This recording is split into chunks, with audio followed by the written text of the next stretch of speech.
wa qaala wax na ba tey ne inna kulla shay'in naka mépp mbir yaqaw dana tàbbi min daa ci lii min ataaati ci ay topp yàlla laysa yanfa'u den mu jëriñ kal xaj ne ci aj makka wal jihaati ak jihaat ci yoonu yàlla wa siyaami ak koor wa gayriha ak yudul ñoom kal badli ni ki joxe aw ñam ni ki joxe wala itaami ak leele moo joxe aw ñam moom sax nee na yëmul sax ci loolu ci jàpp ak julli ak sangu waaye rek lépp loo xam ne ak jaamu yàlla la rek nit ki bu ko defee te xàmmewul farata ak sunna ya loolu du am njëriñ dama nekk aj makkaak woor ak jihaat ak léeg-léeg sax xam nga léeg-léeg mën naa dem ba nekk farata ma ne ki nga xam ne day kafaar wala yu demee noonu nee na yooyu yëpp rek lépp luy ak topp yàlla rek boo ko def te xàmmewul farata ak sunna yi nee na loolu topp yàlla googu du am njëriñ loolu ba tey al imaam al Awfi rahimahullah moo ko wax wal baadu lenn ci boroom xam-xam yi qaala wax na ne inna man naka koo xam ne xad ixtasala sangu na aw xad tawaddaa wala mu jàpp bila naqsin ci dul ak wàññi xasala goo xam ne am na kama dakar naa ni ki ñu ko tuddee wanawaate mu yéene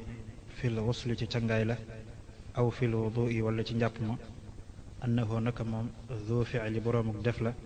maa farada la farataal na allahu yàlla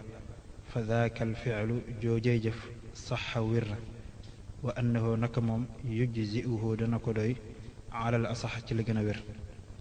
nee na am na yeneen boroom xam-xam yoo xam ne ni ñoom dañoo wax ne ki sangu farata wala mu njàpp lu mat sëkk wala cangaay lu mat sëkk def nuñ ko waxee léegi ci ginnaaw te ba muy sangu wala muy jàpp mu yéene def li yàlla farataal ci moom maanaam bi muy sangu mu yéene def li yàlla farataal ci moom wala bi muy jàpp mu yéene def li yàlla farataal ci moom jëf jooju dina baax te dina ko doy donte sax moom xàmmewul farata ak sunna waaye def na ko nu mat sëkk te yéene di ci joxe def li yàlla farataal ci moom loolu dina baax. summa salaatuhu topp ak julleem saxiixatun aji wér la ida nawaa ndem yéene na adaa fardi rabbihi joxe faratay boroomam idan boobee dafa wax ne ki nga xam ne dafa julli goo xam ne gu mat sëkk la rukoo yeeg sujjóot yeeg taxawaay yeeg lépp mën na bàyyiwu ci dara waaye nag xàmmewul faratay ak sunna yi te ba muy julli mu yéene joxe faratay boroomam yéene def li yàlla farataal ci moom kon julli googu ba tey dana baax loolu mooy wax ñaari ci li ji boroom xam-xam wax mu wutal la imaam Awfi waxoon walaysa za ithmin dér mi borom bakkaar wala isyaani di caagin ak mooy li adamil baax te ngir ñàkk gëstu maal itqaani ànd ko xereñ mooy yow nee na waa jooju kat di julli gu mat sëkk waaye xam ne farata ak sunna yi ne ni kooku du ci am bakkaar te muyur yàlla xëy na la ko yóbbu rek mooy ñàkk gëstu ak ñàkk yow amma alladi daal li nga xam ne nii qaala wax na al imaamu al Awfi imaamul Awfi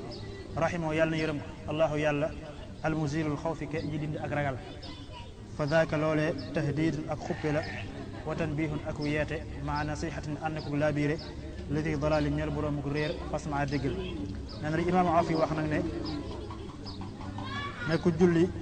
wala mu jàpp wala mu sangu te xamul farata ak sunna yi julli ko du baax jàpp ma du baax cangaayal du baax nee na loolu moom da ci jublu xuppe rek ak yeete ak laabiire ku réer loolu rek la ci jublu waaye du leen